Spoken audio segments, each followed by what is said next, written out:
Welcome to Coaching Minutiae. I'm your host, Nic Carothers.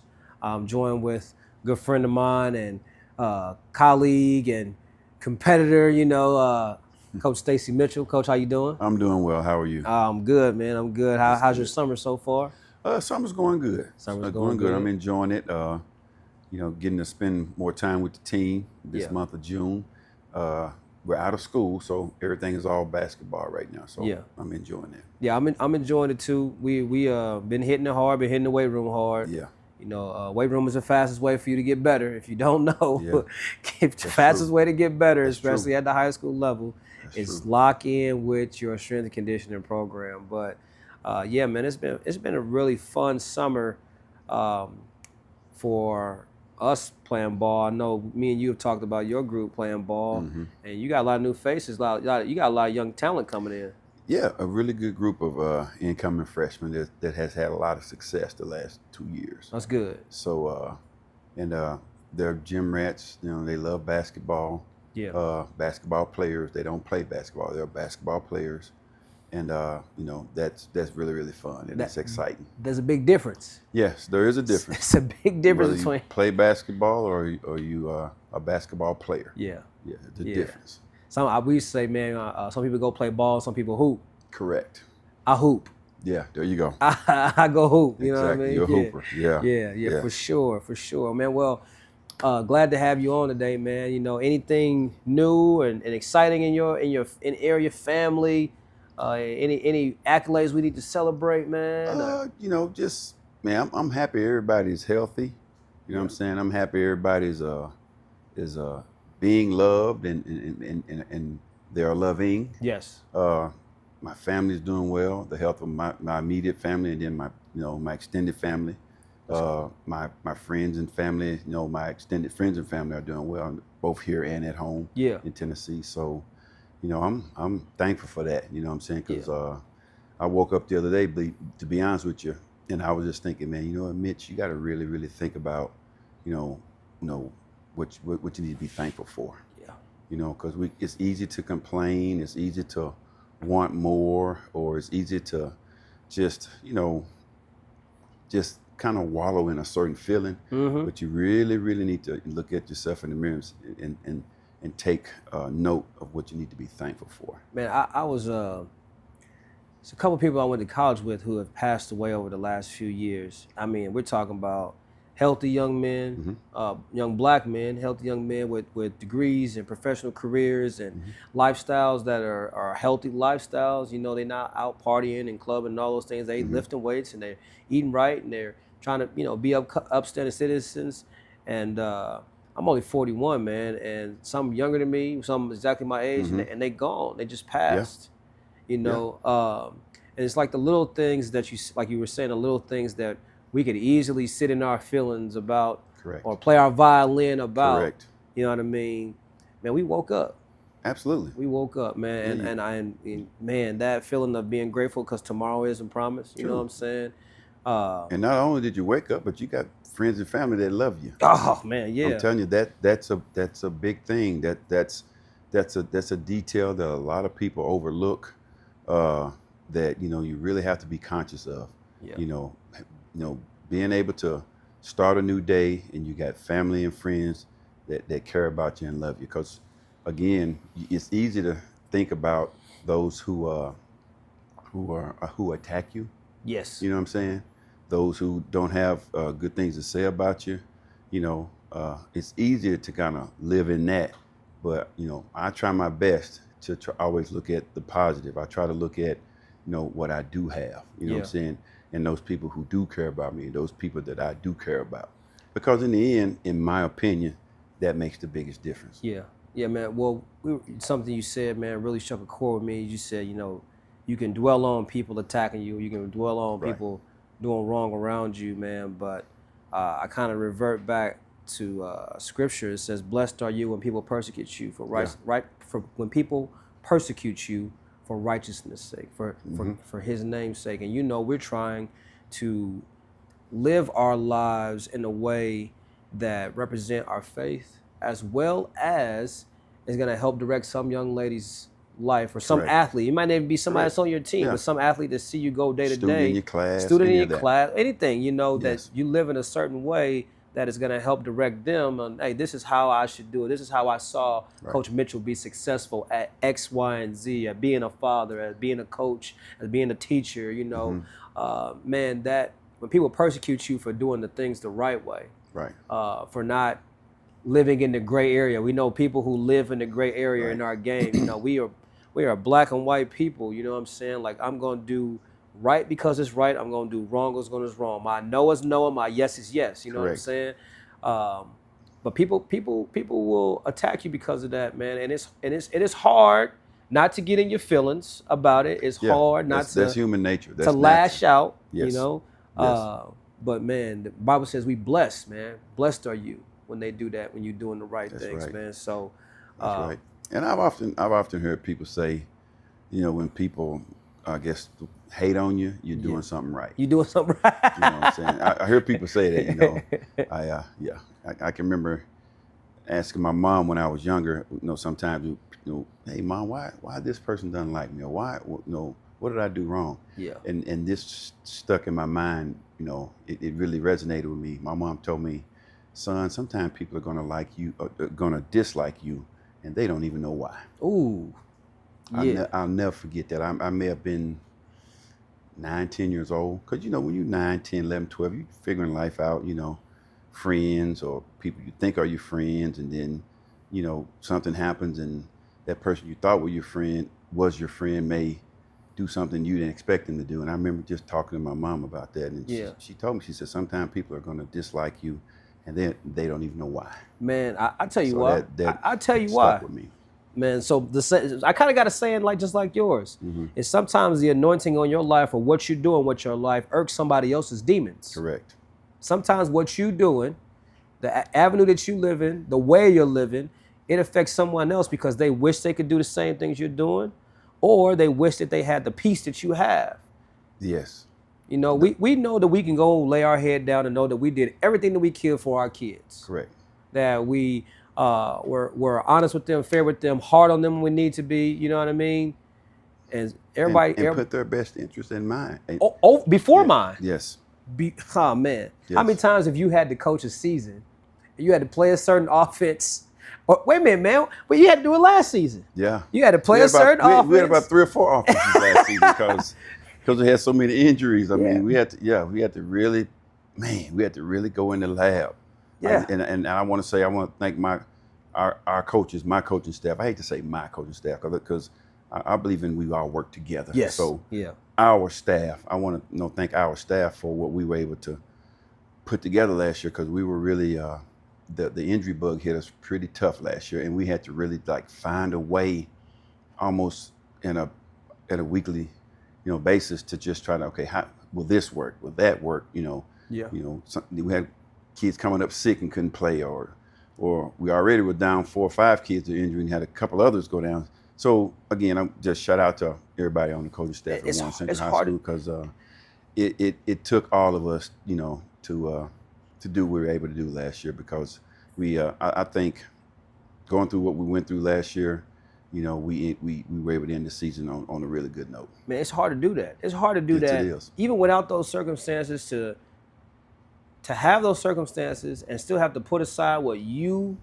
want to do as a coach, like how you see the game, for what's best for this group that we have, because they can only be successful operating, doing X, Y, and Z. Correct. So I have to be uncomfortable as the coach and figure it out for them. That's a very hard thing to do, man. Yeah, because we all, think about it. We all played in high school and in college, and we had certain levels of success playing a certain way. But as a coach, your team dictates to you how you should play. Yeah. You can't always dictate to them how they should play. So in other words, if you got a bunch of quick guards, a lot of good shooting, you might want to do a lot of space and pace. But if you're a bigger team, you may want to play more through your post play. You know what I'm saying? But I grew up, all the teams I played on, it was more of a guard oriented team, and we could play with a little space and pace and up and down. So I like that style of play. Yeah. Well, sometimes, due to injury or just the team that you have, you can't play the way you like. You have to play the way what's best for that team. You know what I mean? And, and as a coach, we like a certain style, but at the same time, okay, what's going to be good so we can get the most out of this group that we have right here? Man, the most recent, well, not most recent, the most, I would say obvious, or I can't really think of the word, man, but what sticks out to most of me about a coach who did that, man, was Greg Popovich. Greg Popovich coached a certain way when he had David Robinson and Tim Duncan. But when Ginobili and Parker and all those, he was more guard oriented, but Duncan was still there. Robinson had retired. And Duncan wasn't as effective as he was. He wasn't. Earlier years. He changed everything of how they played so that it'll work better for the team so that they could be successful. And then they won, 4 out of 5? Man, that is the ultimate example of a legendary coach, even in the professional basketball, where you can say, I'm drafting this player, or I'm trading for that player, and say, okay, I'm going to adjust so this works for the group. Right. Man, that's... And let me make a correction. In Duncan's later years, when he wasn't as effective, got you. You also saw how Popovich changed the offense, because we all know Duncan is a Hall of Fame power forward, maybe even the best power forward ever. But there was a time, as in any players that you have, where they're coming towards the end of their career, they're not as effective, but the team around him, like you said, Popovich molded that team around him and played a different way instead of necessarily going through him, but they played with him. I mean, I like Tim Duncan a whole lot, but my spirit animal on the court is probably Kevin Garnett, man. He turned into a different person. He said he liked to go dragging, shout out to KG. And KG Certified is his podcast. If you don't know that, man, that podcast fire, man. They just spit just straight facts about the game and how it is, man. So, okay, so back to your team this summer. I like to try to play in some events, that we have around Indiana. We got Charlie Hughes coming up. Yes. Charlie Hughes is a really nice event where college coaches are able to come in during evaluations period and see our kids play against other teams here in Indiana.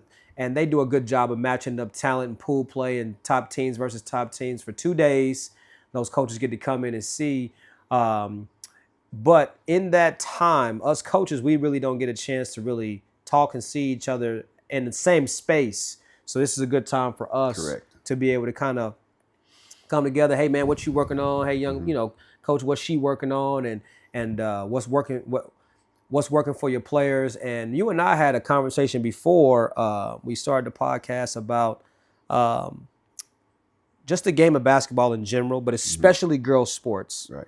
How interest in the game, even in the NBA, it's like falling off, man, because of the in style of play. You know what I mean? Like a lot of just chucking threes, for a lack of another term. Now, at that level, at that high level, those players are extremely beyond what we have at the high school level. But you and I was talking about, man, how it trickles down, man. Can you talk on that, man? And that has happened as long as I've been playing basketball. I can remember my high school coach telling us certain players in the NBA, they're so talented they can get away with certain things or do things that you as a high school player can't do because your skill level isn't there.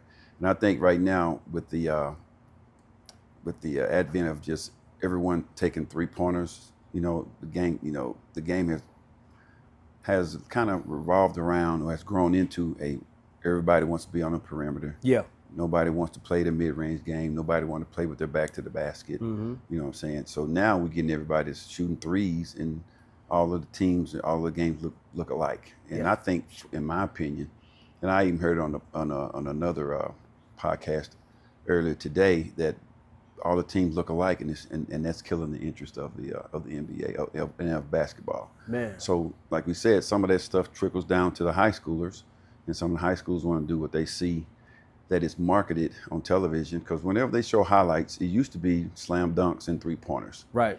Now I think it's still slam dunks, but it's a lot of one-on-one basketball and 3-pointers. That's the highlights you see. Yeah. So most kids who don't just watch a full game and try to learn watching a full game, they catch the highlights, and that's what they think. Hey, I'm gonna go out here and I'm gonna do the same thing. Man, I get a lot of pushback from kids when we're doing workouts and we're doing straight fundamentals. Like, we're doing 30 minutes of ball handling in summer workouts every Monday. Like, we come in, that's what we're doing. Correct. We're on the court. There's cones set. We're doing jump stops, pivots, rips, jabs, simple 1 or 2 dribble moves, and that's it. Correct. Move and a counter move. Right. Right. Like be efficient with what you're doing. Go somewhere Correct. with your dribble. Right. We're really getting into what it takes to play at the next level. Because college ball, if you go watch a women's college game, unless you're playing for a team that has extreme level of talent like a LSU or South Carolina, and the coach has given you the freedom to do so, you need both, right?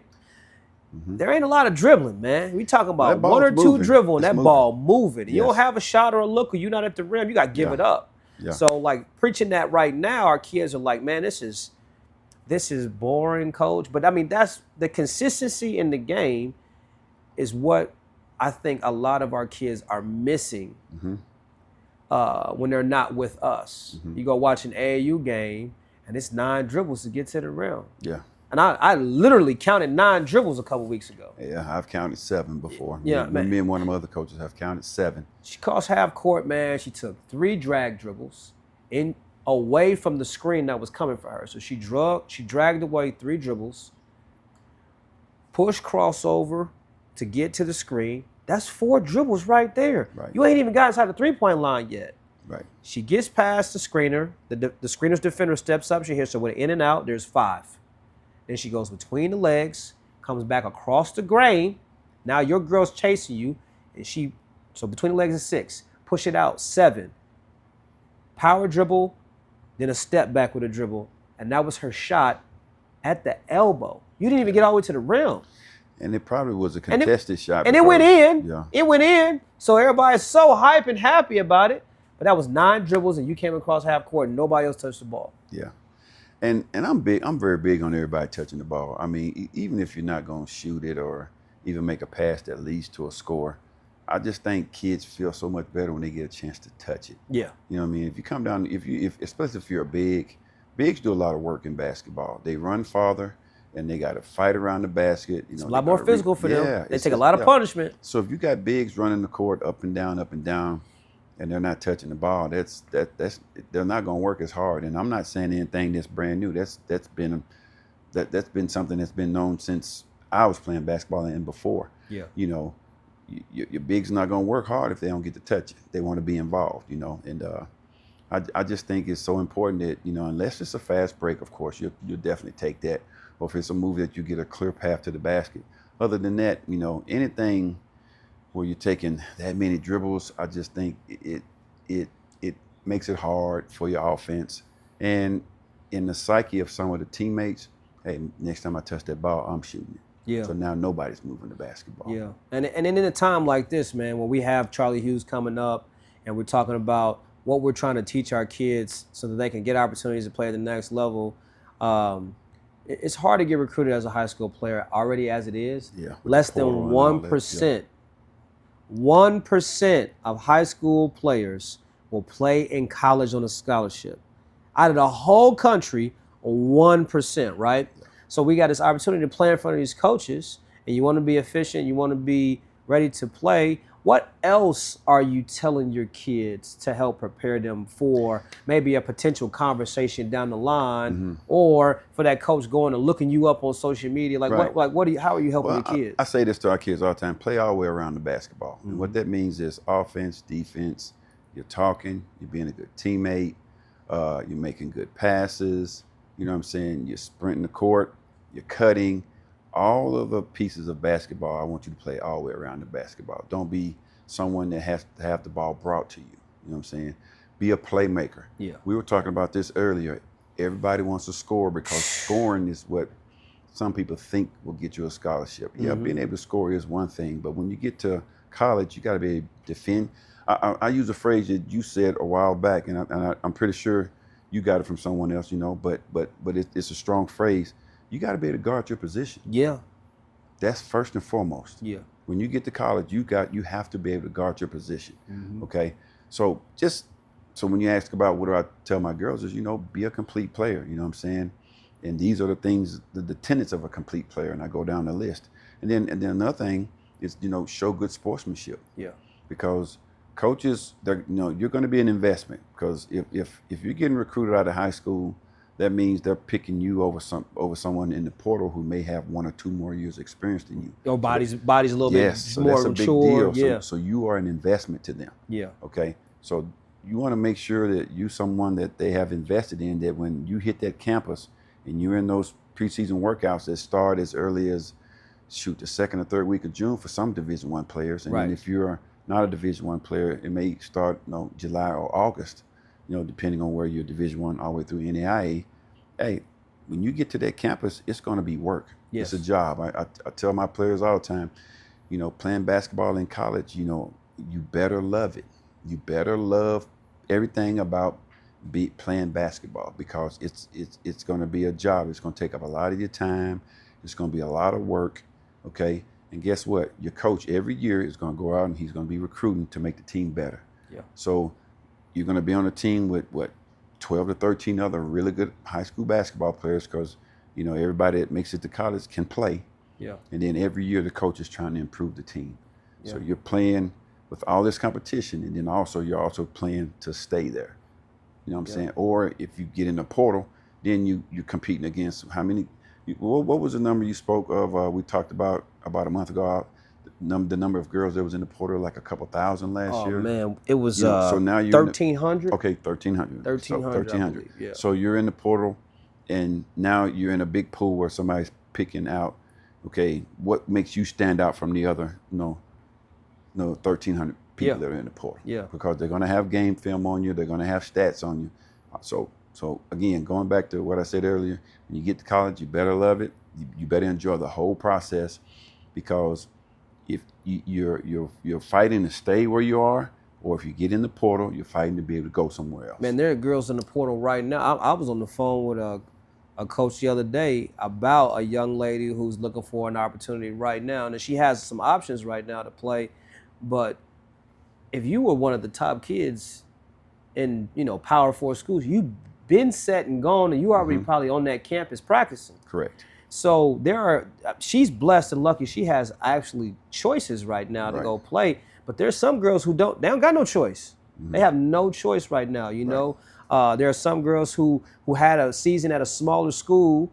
I have another young lady. She had a season at a smaller school that didn't have a lot of money, and now she's making $80,000. Where's she going? You know what I'm saying? So she had a good season at the smaller school and had to work her way there. Yeah. I watched UCLA's head coach on a podcast a couple weeks ago, maybe last week actually, and she talked about what an investment it is to offer a freshman right now, a legit incoming freshman. I don't know if you saw any of that, but she was saying, with the landscape of what the game is and recruiting right now, investing in you as an incoming freshman and you not being ready to get on the floor and play right then in that moment, and they see the return on investment.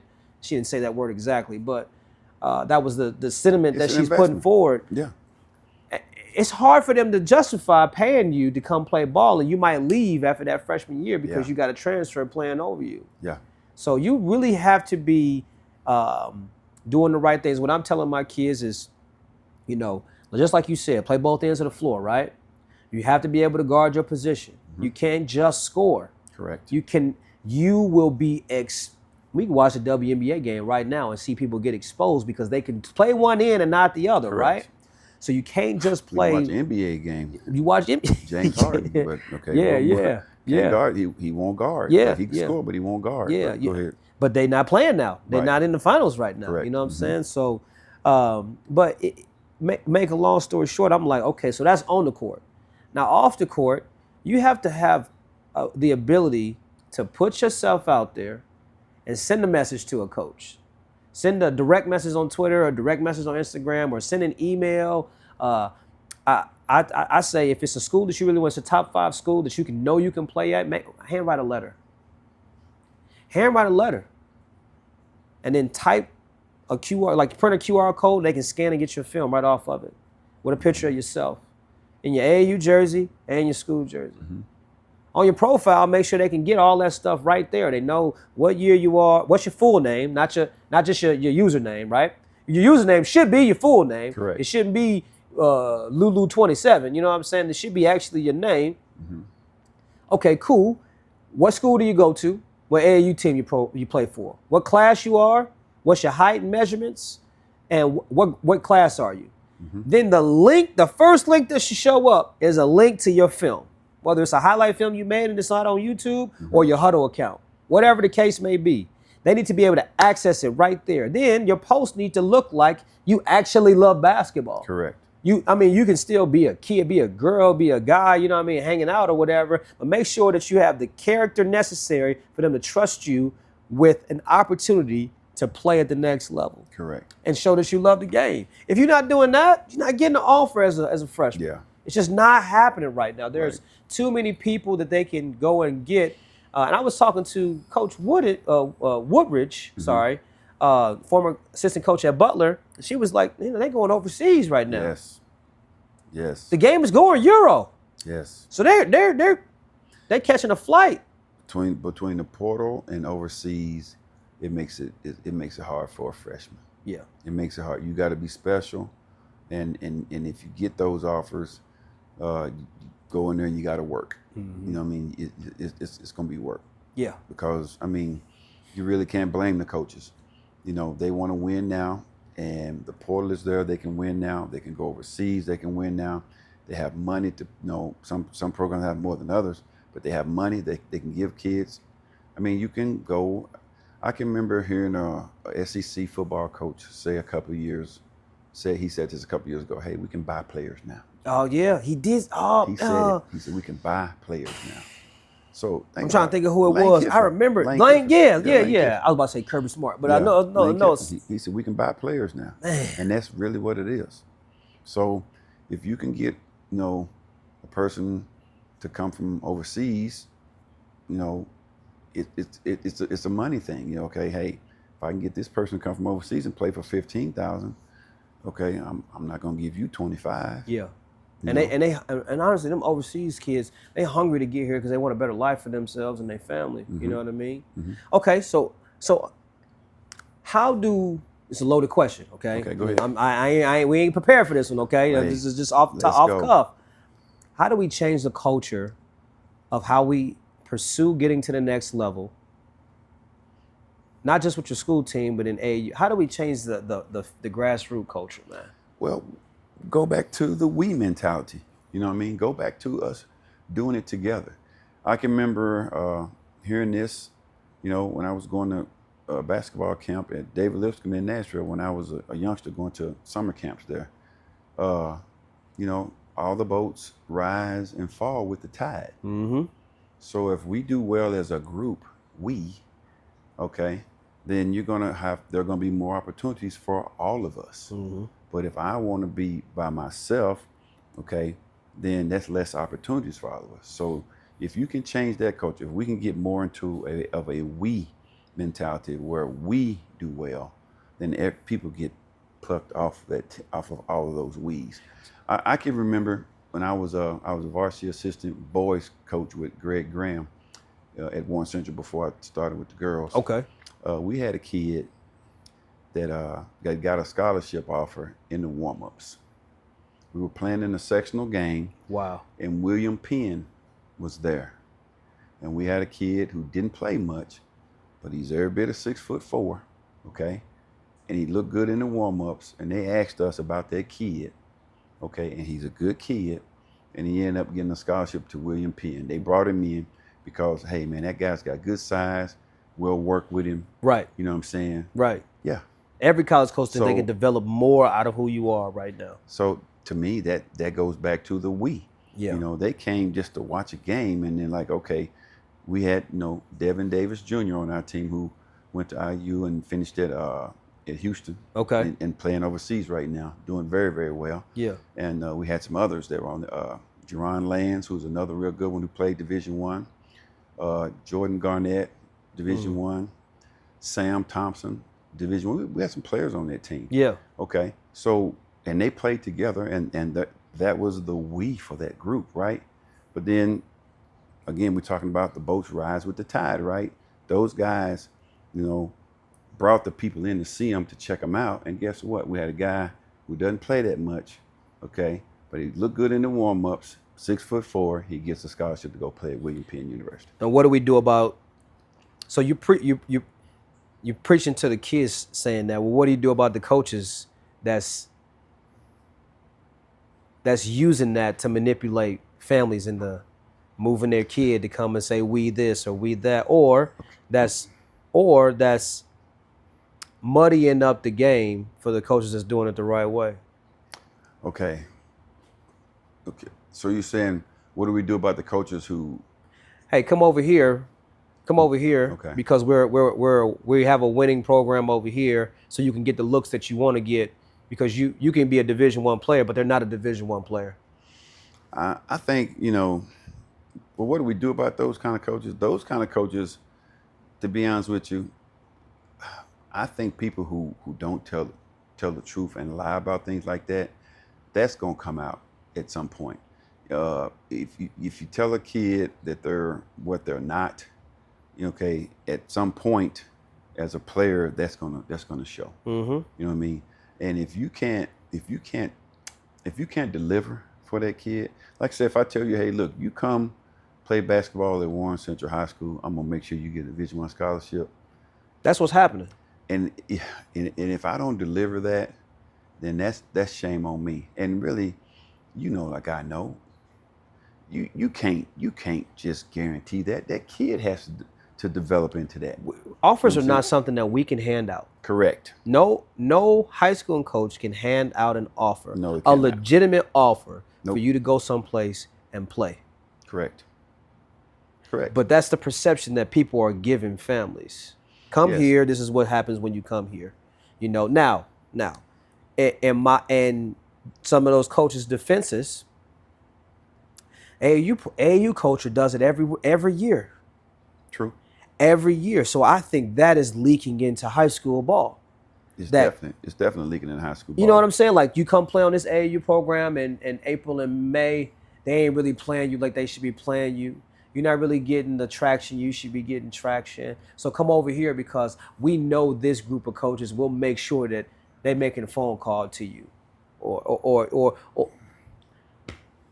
I think it's hurting children overall, because you're giving them a false sense of where they are as a player, and they haven't earned that from their skill set or work. That your relationship with a coach or your circle of coaches can make a phone call to this family, or to call that family, or put them on this platform, but that kid maybe not be ready for that platform. I was just about to say, whatever happened to the proof being in the pudding, for lack of a better term? Because if you can play, the coaches are going to find out who you are. Oh, yeah. Because coaches talk, you know what I'm saying? They see stats. They see, okay, Coach Nic has a freshman at Decatur who's averaging 12, 13 points a game. That's pretty good at a 4A school. Hey, let's go take a look at her. Mm-hmm. I mean, the coaches see that kind of thing. So if your proof is in the pudding, then to me, that's really where it is, more than what any coach can go and say, hey, look, this girl's a Division I player. You should, or if you come here, I can get you a Division I scholarship. That's what, there's a difference between that, right? Yeah. You know what I'm saying? Yeah. No, that's a big fight we got right now. Another fight we got right now, Coach, is the you are kind of leaned on the parents a little bit earlier about the helicopter, and I said bulldozer. Mm-hmm. The parent who hasn't taken the time to do their own research to protect their child.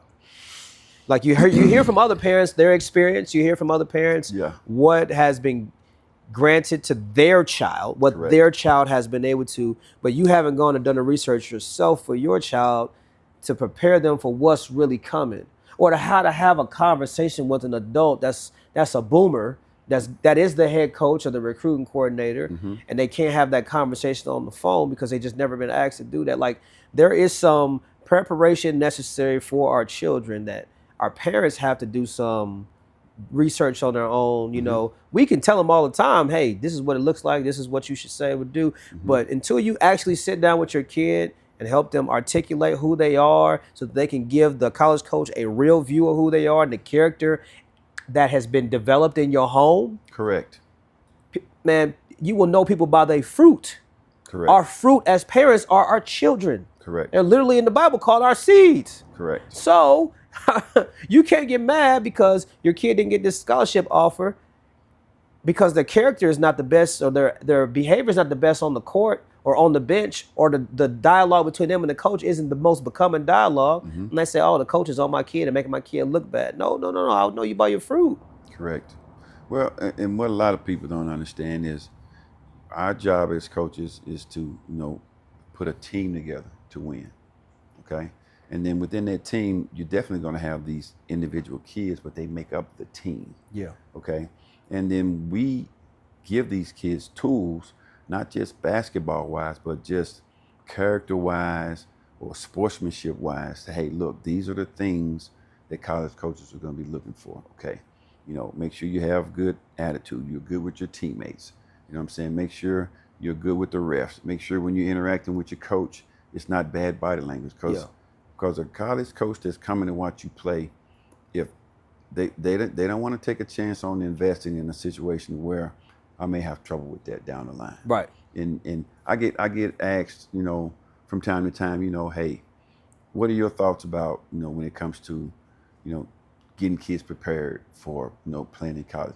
And I always say, for me, it's about if you show good character, okay, good sportsmanship, your grades are good. Notice those three, I had nothing to do with putting Had nothing to do with basketball, coach. Right. And you can play, especially in girl sports, you're going to be fine. Oh, don't forget the fifth one, because the fifth one's a skill now. Play hard. Play hard, true. Playing hard is a skill. True. Like that fake hustle don't work. Right. That off the ball non-communication will get you an opportunity. You do those things, you put yourself in a great position. Yeah. You don't have to average 20 points a game. No. College teams want good players. Because when you get to college, the South Carolinas and the LSUs, they play together as well. Yeah. There's no one person out there just taking over. They play together. No. The ball moves. No. So we talked about the last few state championships, and we watched some teams play in the state championship game, and win or lose, we just watched how they were playing, and man, the acceptance and the championing of some of those teams on their roles, and the chemistry that they had, like they genuinely enjoyed their role on the team and embraced it, playing together to get there. You got to play together to win. Gotta play together. You have to. You have to. Yeah. You have to. There's a coach I talk to quite often, and that coach says, that's our shot.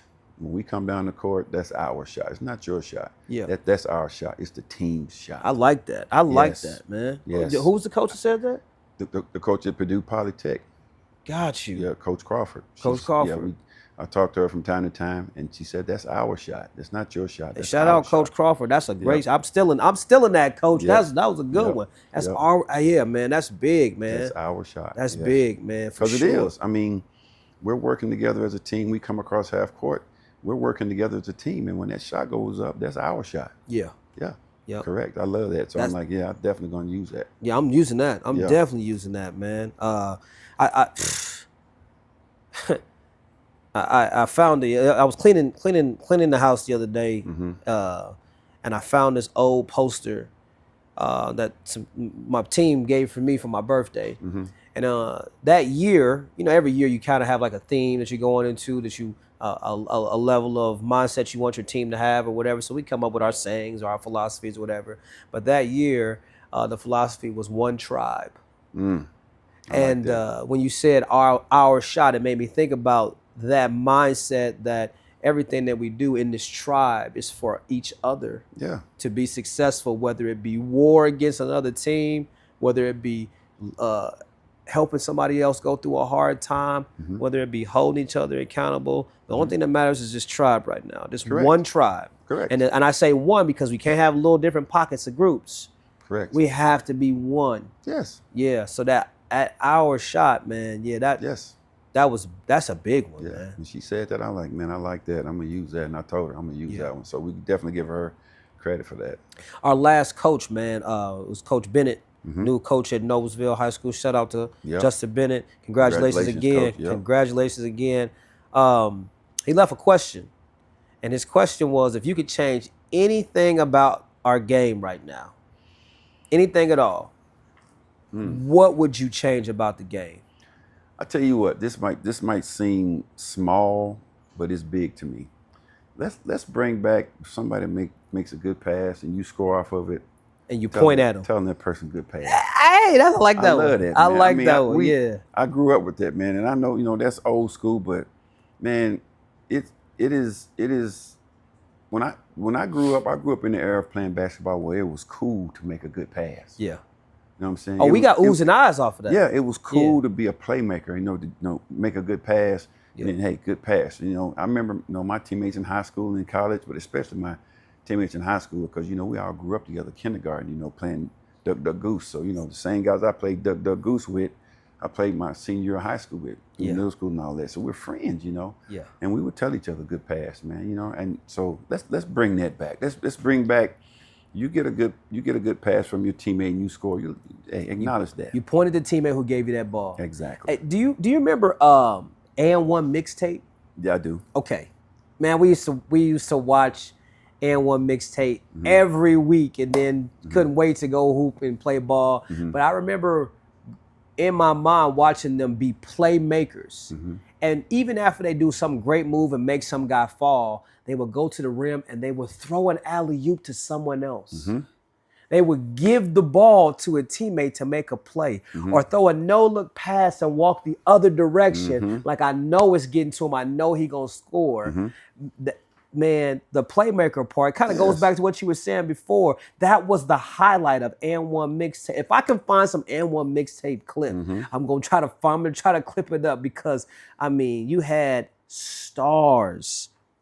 Skip to my Lou, NBA, Rayford Austin, NBA star. You know what I mean? Hot Sauce, The Professor, Headache, Ayo. These dudes was cold-blooded, and they break you off and find a teammate. They was playing together, yeah. And having fun, too. Yes. Having fun, talking crazy. Yes. You know what I mean? Yes. I talk a little trash, playing the ball a little bit. You know what I mean? It was all love, though. It was nothing personal, you know what I'm saying? And oh man, the Lord, he working on me still. He working on me still. Me too. I ain't perfect.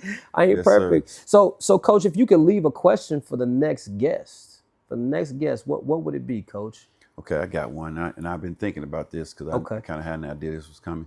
You always hear people say, keep the main thing the main thing. Oh. Okay. Next person you interview have on the podcast, what is your main thing? Ooh. That's my question. So, and lead it into that by saying, we always say, keep the main thing the main thing. What is your main thing? Because that's something that I learned, and I know it's not necessarily a David Lipscomb original, but going to camp when I was a youngster, David Lipscomb College, it's a university now in Nashville. I learned a lot at those camps that I would go to in the summers, and that was one thing that Coach Don Myers said. Always keep the main thing the main thing. That's one thing that resonated with me. One of many things that resonated with me. So what's your main thing? What's your main thing, man? The game of basketball was created as an alternative to football by Mr. James Naismith. An alternative in the time where we couldn't play outside, and Mr. Naismith, Dr. Naismith, and the YMCA partnered to use it to use the game of basketball to help to spread the gospel of Jesus, man. Spread the gospel, man. I bet you a lot of people didn't know. A lot of people don't know that. Yeah. So for me, the main thing has always been souls. Coaching is my ministry. And if I serve him, I serve those students, male or female. I serve them the right way. And I'm what they need in their moment of time. And as a coach, man, we got a staff, we have a family, we have wives, we have our own children, but we have other people's children too. And we have to keep our main thing as being right in how we live for the people that we serve daily. Correct. If serving is beneath you, then leadership is above you. Correct. I agree. That's the main thing, is to serve. Jesus served. Yeah. I want to be Christ-like. And I heard this song a few days ago, and it hit me, man, because like I said, souls is my main thing. I want to be Christ-like. But the song said you can't be Christ-like without having a few Judases in your life. Yeah, that's part of it, man. That is. It's And part of it. it's hard Part of to it. keep the main thing when you feel a certain type of way about certain things that happen. But man, we gotta forgive people, man. Definitely. And you gotta keep the focus on what it's supposed to be on. Yeah. So, man, I want to say I want to keep the main thing for the rest of my coaching career, that he will lead in everything that I do, and I want everything that I do to glorify him. So right now on the podcast, if I ever offended anybody, if I ever wronged you, I pray that you forgive me. And if anybody's ever wronged me, I forgive you wholeheartedly with all my heart and soul.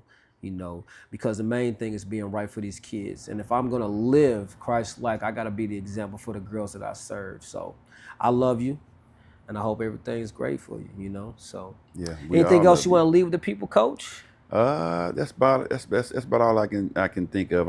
Well, there is one more thing. Give it to me. Let's go. I'll say this, Nick, and just knowing you as long as I've known you, Coach. You asked me, on the last podcast about why I coach basketball. Yes. And I remember saying, I want to give, and pass down what was passed down to me. I had good coaching, middle school, college, high school and college, Yes. And even when I was an assistant coach for many, many years, man, being around some really good people, man. And I just want to pass on those things that were good onto someone else. And I feel that same spirit about you. Yeah. You know what I'm saying? Yeah. I know you had good coaching coming up. I know you had good people working with you, and you want to pass that on as well. Yeah. So. Man, we seen a clip on social media. I think you and I seen a gentleman trying to motivate a young man, but taking an approach that from the outside looking in, not knowing his relationship with this young man or anything like that, from the outside looking in, it looked like it could have hurt the child before it helped the child. Mm-hmm. Referring to him as weak, referring to him as soft. I want us as coaches to change our language to our kids by giving them the whole truth. But your delivery is everything. Yeah. Your choice of words is everything. It can break a young man or young woman, or it can build them, right? Yeah. I tell you what, that makes me think about another saying that Coach Don Meyer used to say at David Lipscomb. You guys like steak, right? We in there, we like steak. He said, but what if I brought it to you on the trash can top? Ooh. And we was like, we wouldn't eat that steak. So what that guy probably was trying to do was give that kid something really, really good for him, but the delivery. But I will say this, I have taken time to look into that social media of that person a little deeper. Yeah. That guy really cares, man. He does. It's just that if you're someone that wouldn't look deeper like we do, yes, and if you just saw it on the outside, man, it was pretty rough, man. Yeah. It was pretty rough. But thank God, for just doing some research, because I did a little research. Yeah, give him some grace. Give him a little grace. But I get it, man. And we're not perfect as coaches. No, none of us. I didn't came off the wrong way as certain people. I have too, and I try to be very, very conscious of that too, because you want to make sure your delivery is good. You want to make sure that you're nurturing. Yeah. You can still be firm and supportive, but you want to make sure that you're nurturing. Yeah. But to go back to that I sent you the link of that what we That's talking about okay. right now. Okay. Yeah. And I did some research. That guy really cares. He does. Yeah. It's just that, man, what I saw, I was like, man, that's tough. But that's why, we do what we do, man. That's why we go deeper. That's why, because I thought about it, like, you know what, let me go and look at this. Yeah. You know what I'm saying? Let me, just look a little further. And that guy really cares. He's very, very, very passionate. Do you ever think that the way we were coached, how hard we were coached, the standards that were set before us, and we couldn't question anything coming up as a ball player? I mean, as a young man, do you ever wish that some of that come back to the game? Because I know the kid is different now, the environment is different now, coach is different now, so our approach has to be very intentional, right? You know what I mean? But I mean, some of that coaching is what he was giving them is what we got. I think what that guy was doing is he was basically telling that kid, I need you to work through this, man. Yeah. Right now, you got to be willing to wrestle with it. You got to be willing to tangle with this right here. Yeah. You got to be willing to go, you know what? I haven't been successful these last couple of games, or this game I wasn't successful. What do I need to do? Okay? Because I'll use my own daughter, for example. Okay? Sometimes she'll ask me, Appa, how did I play? I'll tell her, well, how you think you played? Well, I didn't do this, this, or this. I said, what? But you did do these things. And I said, and we talk about what is most important, that you play team ball, that you're supportive, you hustle, you know what I'm saying? You play all the way around the basketball, which is scoring, defense, rebounding, cutting. I said, you got to do all of those things. And I want her to not think about it so much, but just go play. Because the more she plays, the more anyone plays, the better they'll get. Everything is not going to always be, I go to Chat GPT and get the answer. Basketball isn't like that. Man, come on, man. Say that again. You're not going to always have an answer. You're not going to be able to punch it into Chat GPT. Hey, why didn't I score 15 points today? No. Or how do I coach his team? Right. Or how do I train my kid? And some of it is just a growing process, man. It's what I'm looking for. The phrase I'm looking for. It's trial and error. Yeah. Okay. Again, this is another thing I learned from basketball. You learn from your mistakes, man. You learn from your mistakes. You truly, and I think, and I'm talking to my daughter about this, and even my players, you don't have to be perfect. Yeah.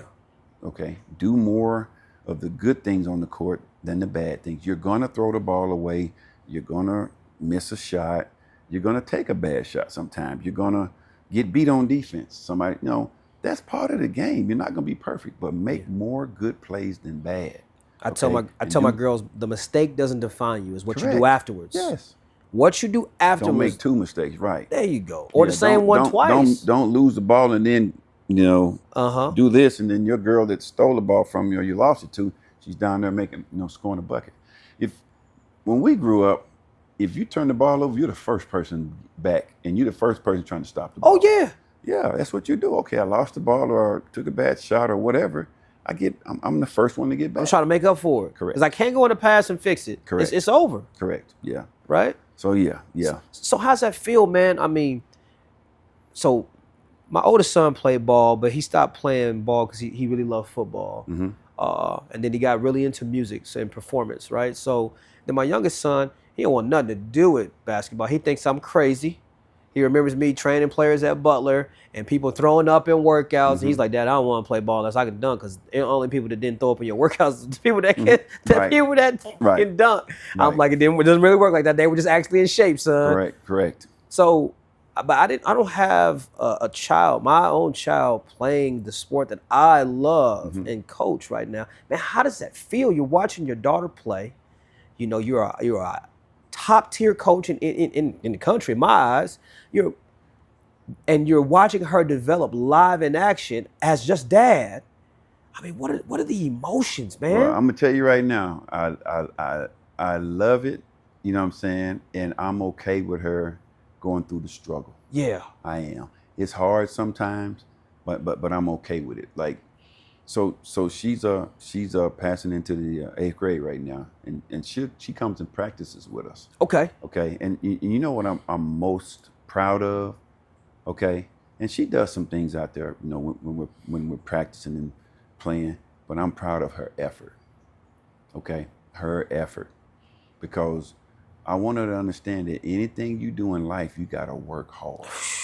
Okay. Yes. And again, for me, basketball for her, just for all of us, but for me, for her, I want her to be able to take the lessons she learned from basketball and use that in life. I'm gonna be perfectly honest with you. I don't want ball to be life for her. No, because then her whole identity will be around it, right? I don't want ball to be life for her. Yeah. No, ball ain't life. No. Yes. Because my mom told me, hey, at some point you got to put that ball down. Then who you gonna be?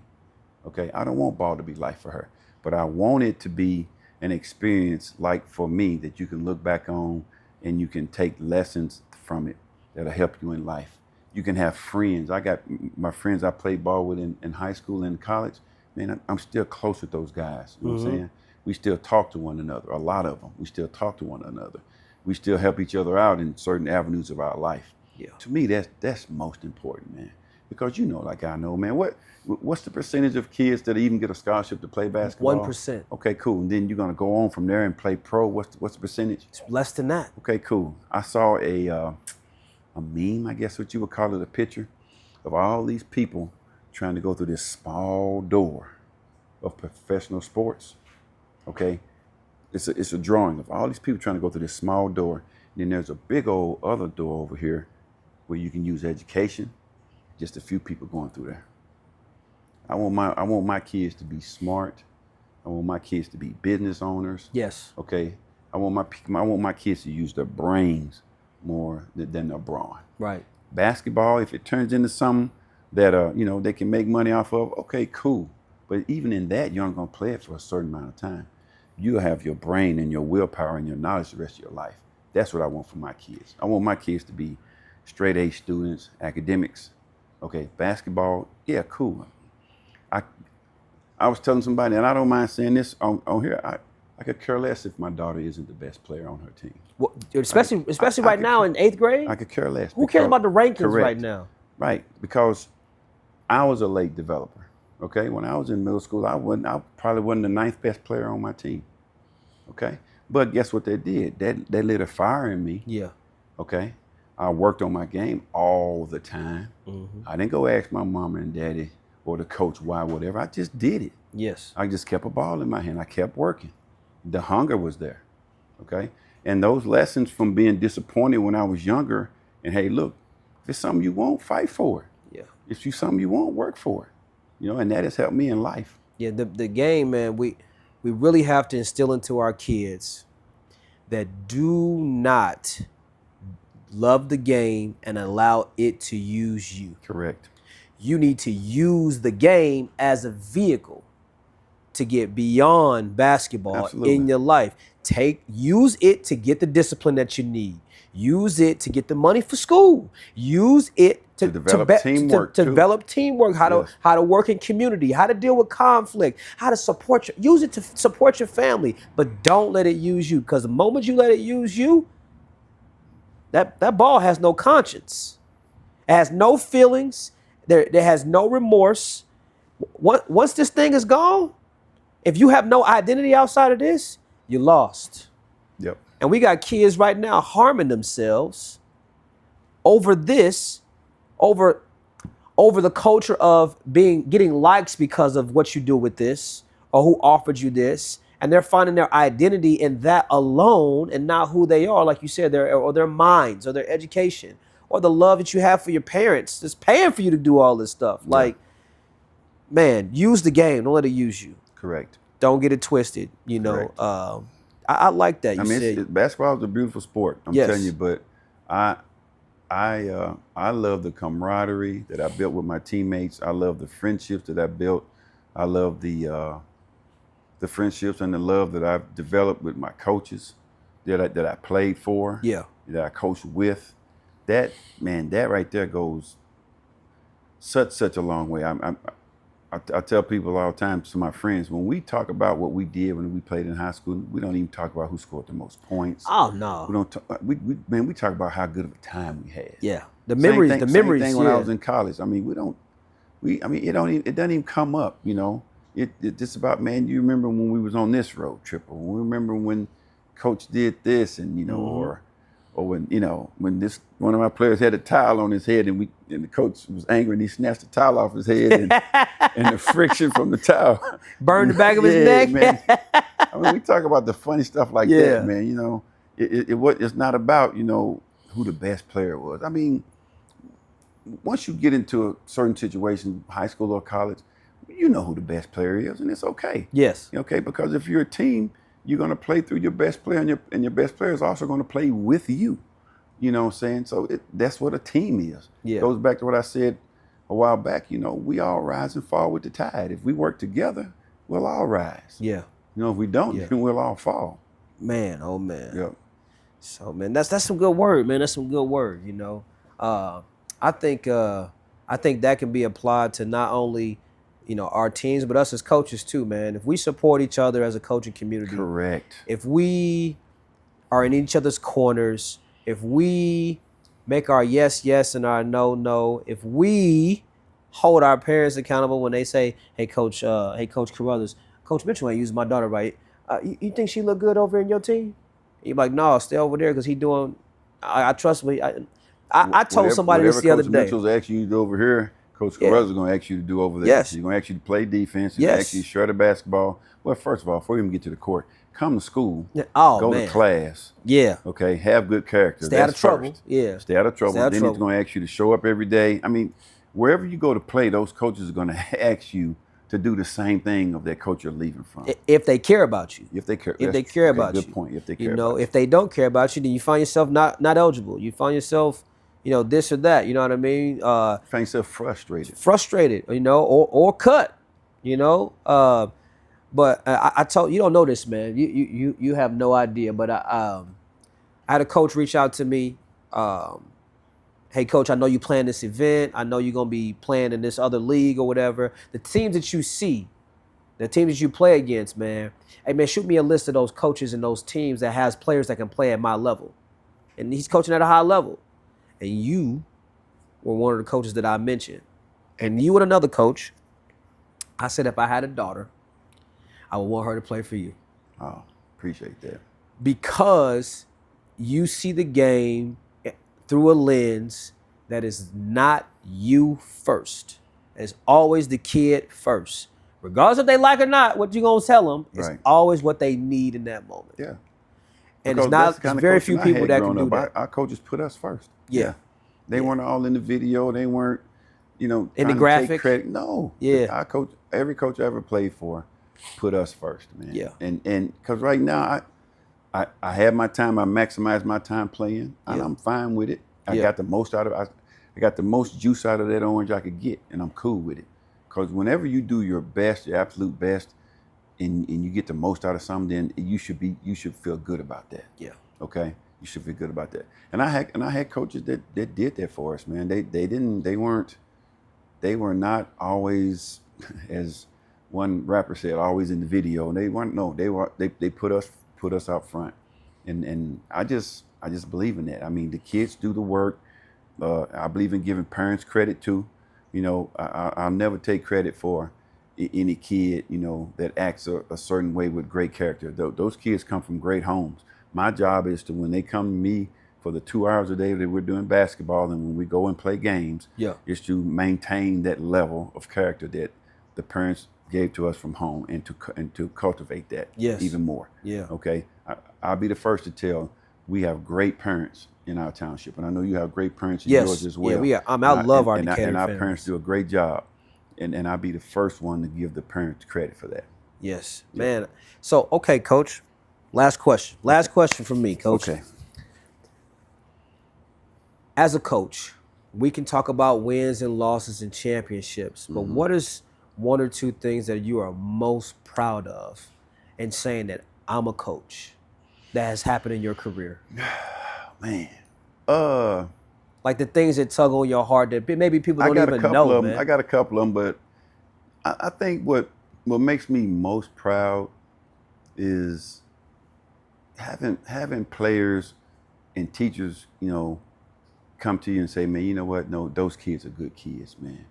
Coach Mitchell, you know, the basketball girls, they don't cause us no trouble. Yeah. And if there are any trouble, if there isn't anything that comes up, we know we can come to you, you know, and you'll help us work it out. Yeah. I'm proud of that.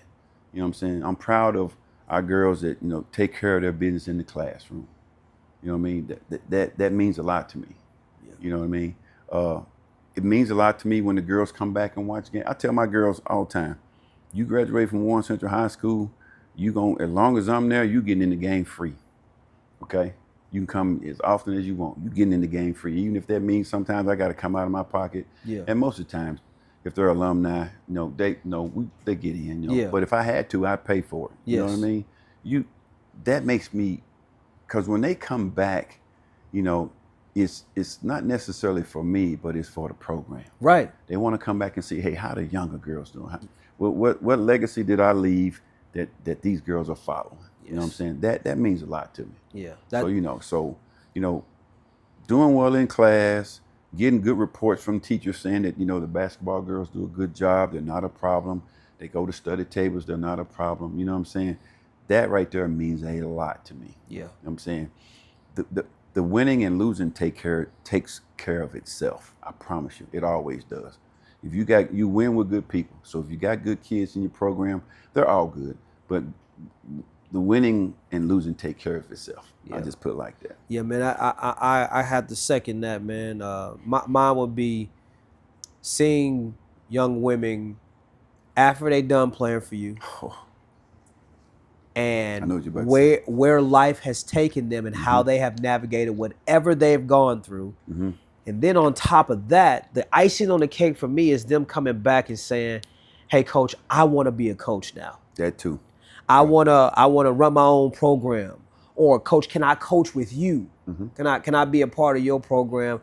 That lets me know that little time that I was a part of your life, you might have hated my guts when I was your coach. You probably couldn't stand me. Oh, here he come again with another 626. We gotta run this sprint. Oh, here he come with these parachutes. We gotta run. Yeah, oh man. Here he is on my grades. Oh man, coach, why are you always on me? Why you sitting in class? I would go sit in queue. I still do it to this day. I go sit in the back of kids' class. Just go sit in there. Yeah. And they be like, "Oh, coach is here." I don't say nothing to him. I just go sit in the class, and they like, you know, but you can see it on their face, like, "Oh man, he here to watch me." Yeah, I care. I care. Again, you had someone like that when yes. So having them come back as adults, as mothers, as wives, as college graduates, like, "Hey, how can I help your program?" Or how's your team doing? Yeah. Or I want to coach too. I want to coach my own team. Can you help me do this resume so I can apply for this job? Writing letters of recommendation. Will you be a letter of recommendation for me? Because I'm not. Maybe I'm not going to coaching. I'm just going into corporate America. I need a letter of recommendation. It's always yes for me. Yes. Always, because I know that whatever you needed in that moment that we were together, you got it. Because we can, as coaches, we give a whole bunch of information and sayings and wisdom, but it's up to the child to take it and keep it and put it in their heart and use it in their life. So whatever we gave in that moment, she got it on her own. What she got right now, she did on her own. Where she is right now in her life, she accomplished that on her own. Hard work. I was just a cheerleader along the way. Exactly. I was just a cheerleader along the way. But to see them do that, man, that fills my heart, man. Well, I'll say this: we've had a lot of girls come through Warren who have done a great job after leaving Warren, and they're doing some great things, man, that I'm very, very proud of. And I'm the first one that, as soon as I find it out, I'll post it. Where everybody can see, because I'm proud. We are proud of them, and I'm proud of them. Yeah, got good fruit. Good fruit, man. Good trees give a good fruit, man. Yeah, I like your shirt, man. I like your shirt. You tell me about your shirt, man. DNA shirt, DNA tree, Yeah, that's love. That's love. I like that. Well, that's it for us today on Coaching Minutiae. I would love for you to take some time, and if you're a coach, if you're a player, if you're a parent, you want more information, we are really working on building this coaching community, this minutia community, a community that is big on detail. So right below, will be a Discord link, a QR code and a link for you to go on Discord, join our coaching community. I'm in the community, Coach Mitchell's in the community, multiple coaches that have been on the programs on the community, where you can go in and ask questions and talk about recruiting and see plays and get video and find the podcast, find the social media mark, find some Coaching Minutiae merch. We would love for you to be a part of this community so that we can continue to push the game forward the right way, with the right heart for the next generation, not only of coaches, but players and parents too. So I would like to thank you again for joining us on Coaching Minutiae. We'll see you soon.